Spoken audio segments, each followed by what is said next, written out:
In this video, what I'm going to do is go over a pair of like high top boots from the company NORTIV. Check these out. And these are in the black and orange color.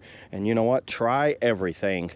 There it is. Let's just open these things up. They look a lot smaller, but look how they fold into place. Now, these would be great for like snow. Hopefully, we'll get some snow here next week, and I'll be able to put these to the test in the snow. But check out, let me just go over these. They have a Velcro closure that goes around the ankle to lock it onto the ankle. And see the design there? The tread is a very aggressive tread paddling for stepping in snow, ice, and things like that.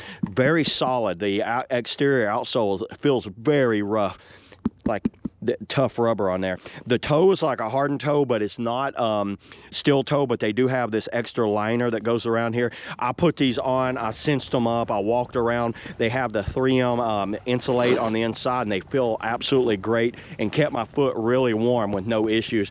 The lacing that went around, the strap that went around feels good on them, and I don't see any issue. They fit very true to size. And I think this would be a great pair of boots for anyone that's just doing any type of outdoor during the winter time, or maybe even a construction site or something like that. So yeah, there it is, everybody. That's all I got on the NORTIV, you know, knee-high boots. See you on the next video.